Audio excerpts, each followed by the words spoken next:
glad to be sitting here with you, Pastor Brown. Tell us a little bit about who you are, what you do out here in Atlanta.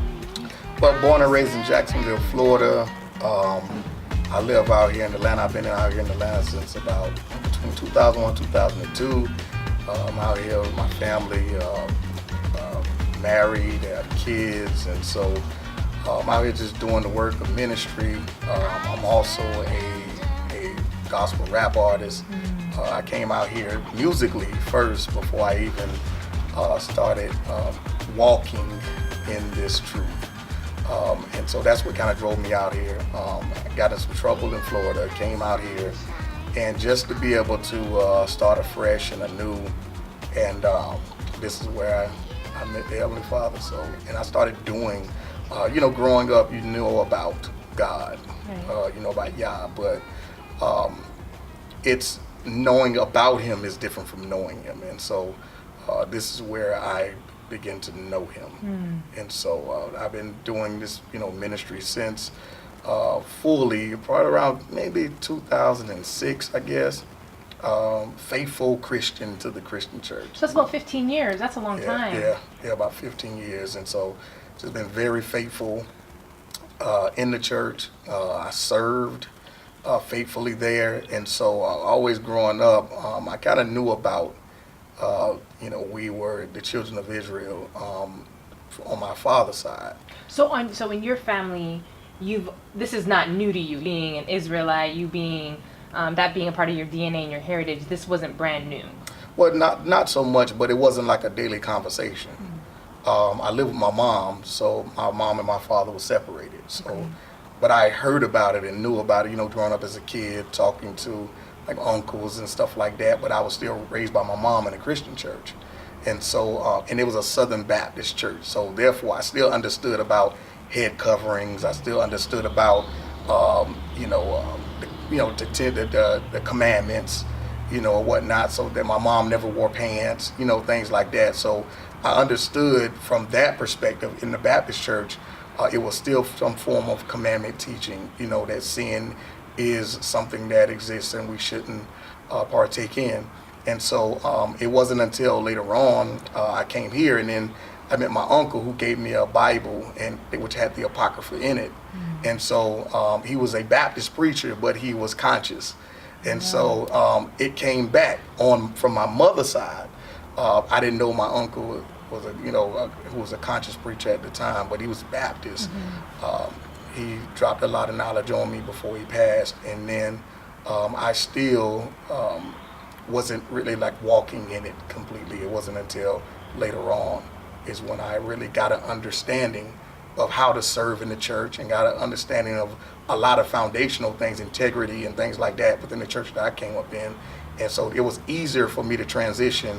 I don't really like to use the word transition, but that's what it was, into walking into the heritage that I embrace. How to be proud to be a black man, and how to be strong and love your family and work hard and be faithful, to Yah. So that was something that really helped me in the walk that I have now. It's all about integrity and making sure that we understand that we have a great responsibility as believers when it comes down to carrying this Bible. So, Pastor, you started in the Baptist church, right? And for how long were you in the Baptist church?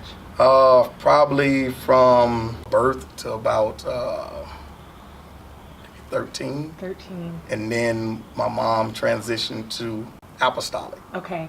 And then from there we went to Kojic, which is kind of a form of apostolic. So you're getting stricter. Yes. Everything's getting more strict as you get older. Okay. And then when I left, the last place that I left was Kojic. And then I came here and I became a part of an apostolic prophetic church.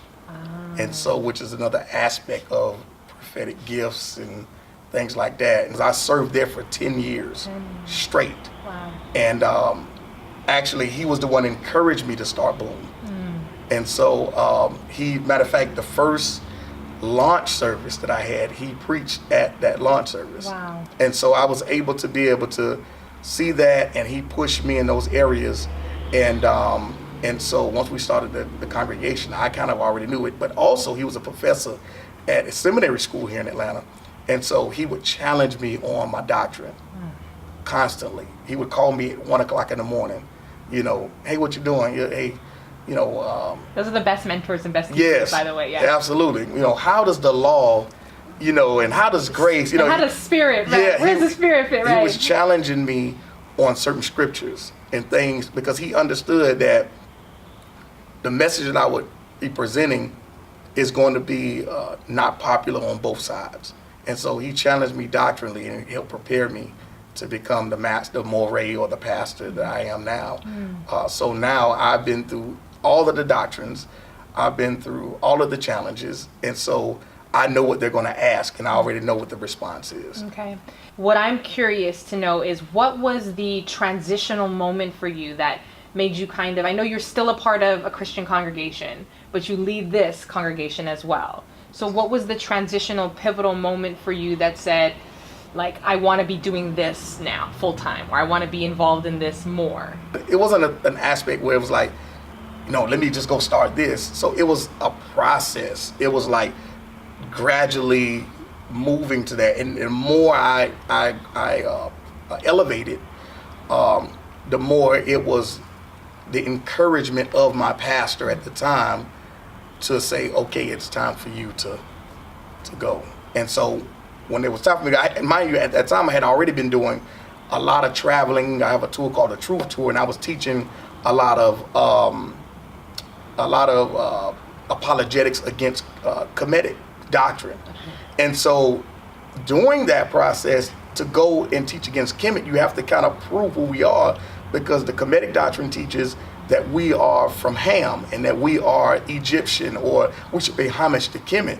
And so tearing that down always brought the question, well, if we're not Hamitic people, then who are we?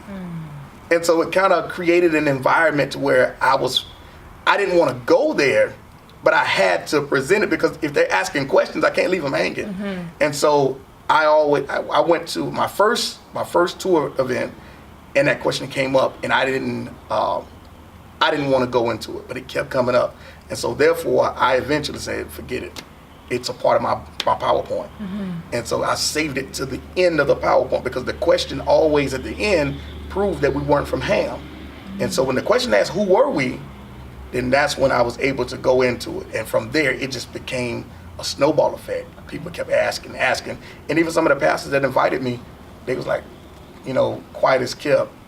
I knew we weren't, you know. And so it was like, and it was more encouragement. Like, hey, go, you might need to go teach. You know, you have a calling, or, you know, the Spirit on you to be able to teach it with balance and where people can understand it. And so that's how we come to this point. You have Noah, of course. You know, the world was replenished, so it had to be replenished by someone. So you had Ham, which would be the father of all the dark races. And at the end of the day, you have Shem, who also is a part of dark races. And then you have Japheth, who also birthed children, which are identified as Gentiles in Genesis chapter 10. And so through them, you have the birthing of all these different people and nations. And so through that breakdown, we come to the point where Canaan is cursed, and henceforth the reason why they say that blackness was a curse, which it wasn't. And so when you get to Shem, it's very difficult in some aspects to like to pinpoint, because of the fact that Shem has a lot of different shades. The scripture teaches that Shem's children are like speckled birds, you know, meaning that they're your complexion, they're my complexion, they're darker than me, you know, some could be even lighter. And so when we get into that, I think it boils down to looking at prophecy. And also you have DNA now to line it up. Once you look at the DNA and you line up the prophecy with the DNA, then it's clear, you can see who's who. But even in that aspect, the children of Israel are also identified not only by curses, but also by blessings. They were always blessed, and they were also cursed, meaning that even when they went into captivity, at some point in time when they came out, the blessings rained on them until they act up again. And so we have to look at two different aspects to identify who is who. And the curses is very significant. but also the blessing is also a sign as well. So I hope that kind of answered a little bit No, of it. it's good. I mean, I'm just going to deviate away from my notes real quick because you talked about how Shem, like the speckled birds, that's how scripture kind of describes the children of the sons and daughters of Shem, right? So how light are we talking? So am I the lightest that it can be, or is it possible that even lighter than myself can be a part of like the sons and daughters of Shem? Yes, it's very possible. Okay. Because the reason being is I have a cousin who is, if you saw her walking down the street, you would say, oh, that's a white girl, but her father is black and her mom is white, but she took more of her mother's complexion. And so this is the difficult part about trying to identify and say, okay, definitely this person is European versus, you just really don't know unless you talk to that person. You wouldn't know that her, and then also you have some who are dark as me, and their father is European or white, and their mother is black, but they took on their mother complexion. And so you'll say, well, that's my brother, I embrace you. So it's kind of, it's hard. And so that's why the DNA factor is so big because, with all these DNA tests that are coming out now, people doing these, like you spit in a tube or whatever and send it off to some foreign factory, where they get to tell you, per se, where you're from. So it's very possible that someone who looks white is, and I'm wondering. Absolutely. Wow. Okay. Absolutely. So it's possible that for someone who looks white to even be counted among the sons or daughters of Shem. Absolutely. Wow.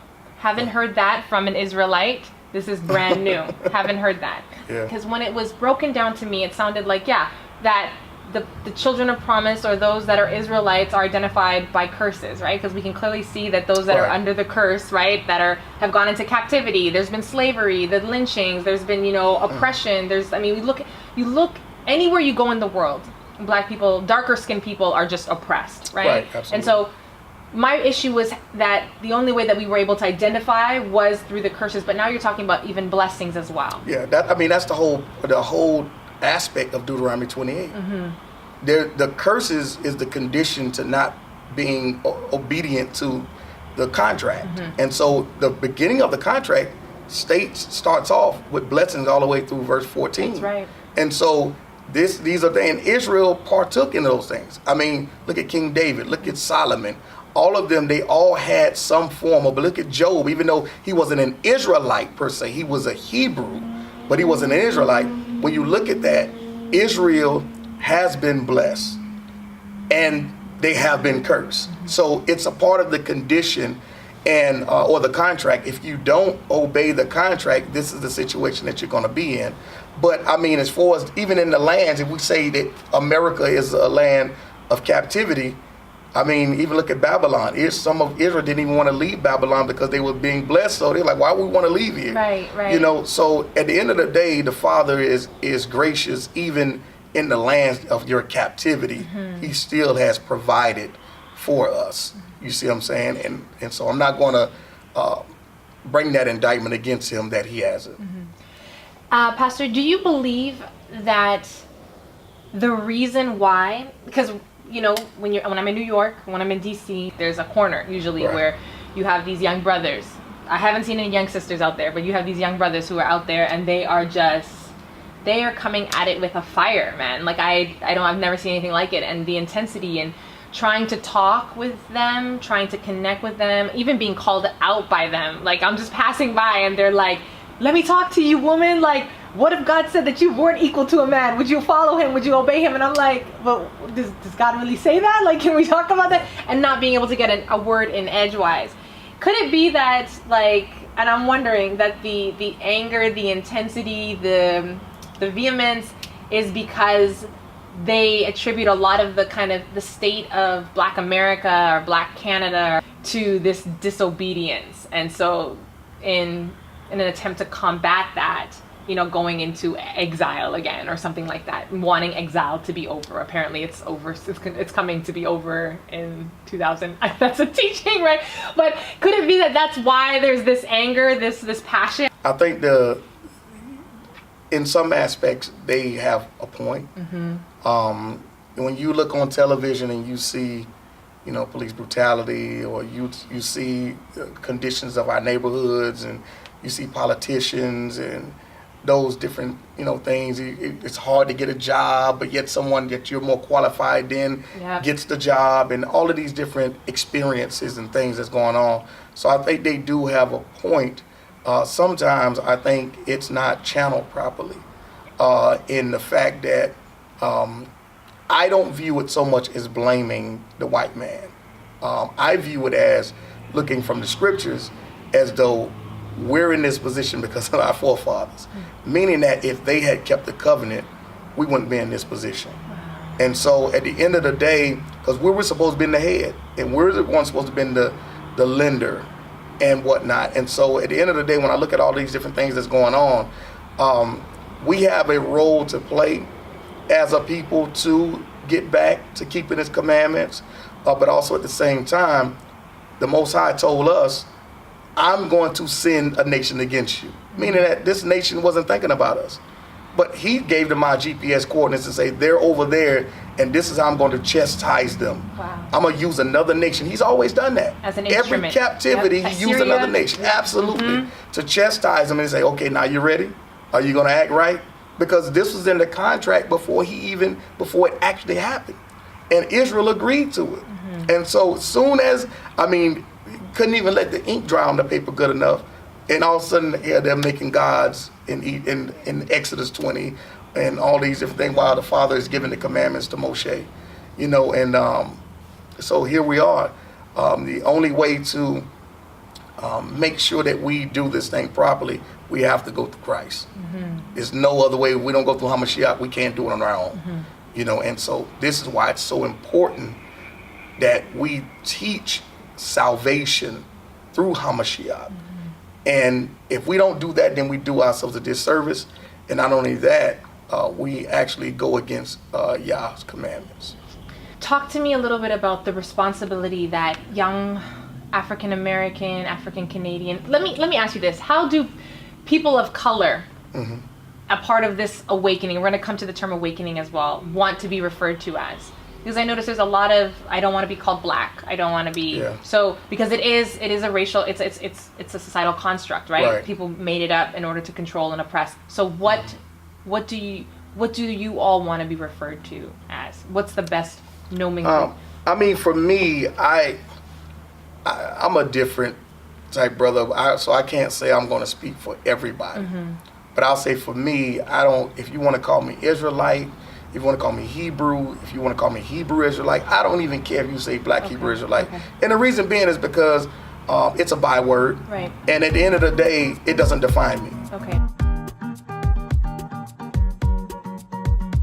When we start looking at different perspectives and looking at different aspects and situations that he was in, dealing with other nations, such as the Roman centurion, you didn't see him saying, get away from me, white boy, or get away from me, Edomite, or anything of that nature. When we start looking and understanding that the commandments from the very beginning, before there was ever even an Israelite, the commandments was for mankind. And so Israel is being taken and used as a tool in his hand to show the world, this is how you walk this out, because man is very relational to one another. And so you don't see him talking about Edom. You don't see him talking about different things that we find ourselves talking about. Even when he gave the commission to the apostles or the Talmudim, you don't see him telling them to go out and proclaim certain things. He tells them to go out and make disciples. Just teach what I taught. Do what I do. Walk as I walked. The integrity and the essence that I have. Those are the things that are going to present opportunities of witness. If you walk a certain kind of way according to the scriptures, people are going to ask, hey man, what's up with you? Why do you do that? Why you eat differently? Why do you, something different about you? What's going on with you? It creates an opportunity for evangelism. There's a lot of discussion about the term awakening and the term movement. Can you talk to me a little bit about why there is maybe a dislike for the term movement and an appreciation for the term awakening? Because movements die. Marcus Garvey had a movement, it died. Malcolm X had a movement, it died. Martin Luther King had a movement, it died. The awakening is something that doesn't die. It's not my awakening, it's Yah's awakening. And so when we look at that, it's not going to go anywhere. So we have to understand that this is not going. Now there'll be different aspects, different perspectives. I mean, even the time when Christ was on scene, you had the disciples of Christ flowing in the Spirit, teaching in a way. But then you also had the disciples of the Pharisees and their teachers. And so the difference is, in our day and age, we have to recognize and understand that it's the demonstration and it's the fruit that's going to determine. It's not even the term Christian. It's not even the term Israelite. It's not any of that. Are you a sheep or are you a goat? How do you determine that? By fruit. And so at the end of the day, when we start looking at it, looking at the character, the essence, and the fruit is going to be there. If there's no fruit, there's no character, there's no essence, then the only thing we can do is come to the conclusion that you're a devil. Wow. With the rise of, more social awareness for different groups, right? So you have like LGBTQIA and you have women's rights. What's the role of the Israelite as it pertains and relates to those two groups? Well, because Israelites are not immune they're not immune to different people or different orientations. Right. We all experience, sin hits all of us, right. Life hits all of us, society hits all of us. So what is the role of the Israelite in that context of social awareness, social justice, all of that? Like, because I think for me, one of the biggest pet peeves that I have is that a lot of the times I feel like when it comes to African Americans, African Canadians, we march when it suits us, like we are on the front lines when it's for Black rights, Black Lives Matter, that's when we stand up, that's when we say something. But what is the role of Israelites in the realm of social justice in 2019? Well, it's all, I mean, when you teach from the scriptures, every day you're involved with social justice. So I can't speak against something that I myself partake in. So and then I have to also understand that this is not, or presented in such a way that it's not my personal perspective. I have to say what's right and what's wrong according to the scriptures. And so at the end of the day in 2019, it's always been, speak against sin, rebuke, reprove, love, and correct and connect. All of those aspects have always been what we're supposed to do. So I don't look at it as something new or something new on the table. Every year it's a constant flowing thing. What are the gender roles like in the awakening?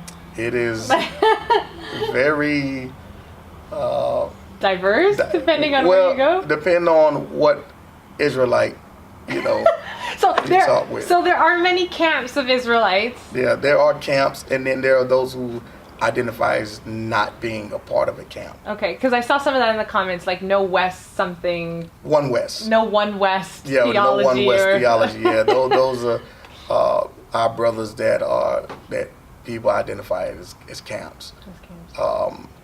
It's mostly the, I guess many would say the brothers that's on the corner. The non-camps would be mostly those who are balanced in their approach. Both of them have a purpose. And so, but within the camp structure, from what I've seen, it's not too many sisters are able to, speak or, say certain things. It's kind of like, you just learn from, your husband and whatever he teaches you, that's kind of different. Within the balanced community, we hold true to, number 6, dealing with the male and the female who are able to partake in Nazirite vows, as well as also Joel, the prophet, where he talks about the Spirit being poured out upon the male and the female, and they shall prophesy. And a part of prophesying, you have to teach. You have to present in a certain way. Now, we understand creation. We understand that there were no men in the temples, but the simple fact, women would have a cycle, and so it was considered unclean, so they couldn't really be in the temple during that time, and the temple had to be open 24/7. So. So do the balanced community of Israelites, do they permit a woman to teach in the pulpit? Yes, some of them do. Yeah. Okay. Yeah. Do they permit a woman to teach in the pulpit on her cycle?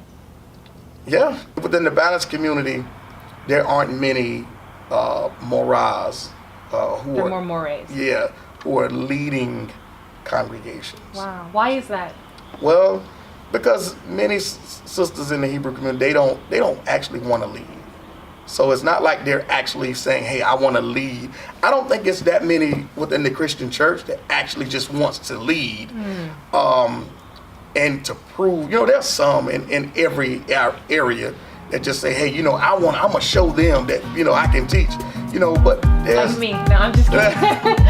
But I mean, the teaching part it's a difference in... You are my sunshine on a